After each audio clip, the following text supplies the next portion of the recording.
Hi guys, so this is Mag again. Magkaka-staff na naman tayo ng allowance for the month of November 2024. So this is my second cash staffing vlog guys. Cash staff na natin. Bale ito 24k guys. So let's count.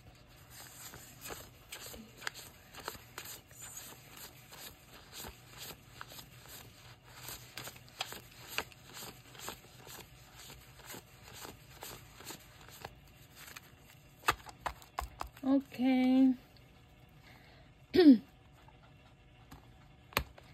Let's cash stuff. Allowance namin ito ng isang buwan guys. Bali may mga natira pa dito. Like this one. May natira pa dito eh. Na 200. Kasi internet load, school allowance, mayroon pa. Bali kikip ko na lang dito ito para pag may natira, idadagdag ko na lang dun sa pambayad ng tuition fee nila. Kasi wala namang pasok ng ilang linggo na ba dahil sa bagyo. Itong bills, hindi ko pa naubos. May natira pa. So, dyan lang muna. Dadagdagan na lang natin. Hindi muna tayo magtatanggal. Bus fare, hindi pa kami bumiyahe. So, meron pa yan. To, wala. Okay, let's do it. For the food and grocery, 4,000. 1, 2, 3, 4. 4,000.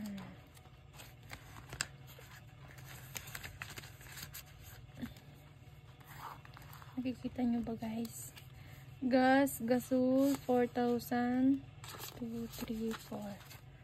4,000.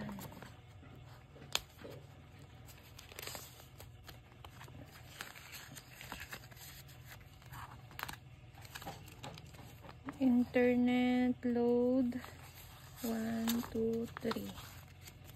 Ito guys.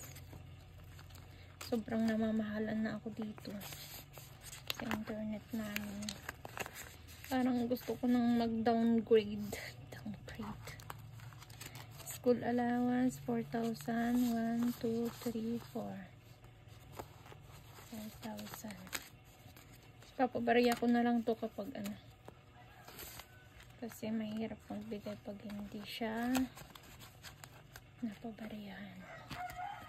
Bills natin 2,512.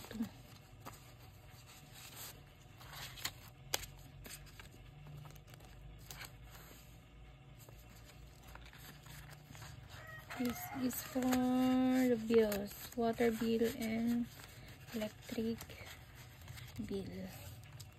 Bus fare 1, 2, 3,000.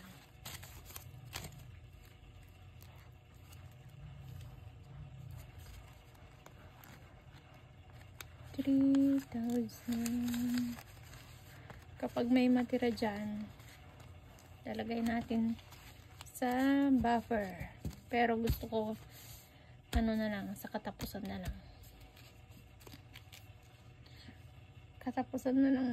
Tanggalin. Vitamins. This is house cleaning. Bus fare, house cleaning 1,000.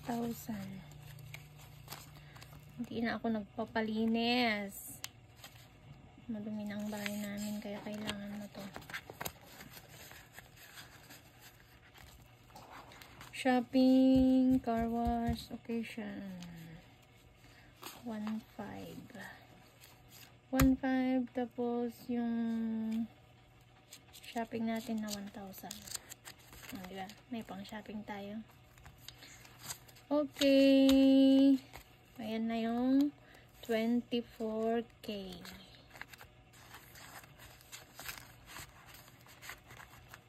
Guys, hindi ako expert. Nagtry lang mag-budget. Kasi noon, talaga wala akong naiipon dahil laging gala. Pero nung trinay ko nung mag-budget na ganito, may konti na akong naiipon kahit pa paano. Guys, bali ito pala yung priority or sinking funds ko. Yung isa naman yung high priority na for savings like that. Pero as usual, gagawa natin ng separate vlog.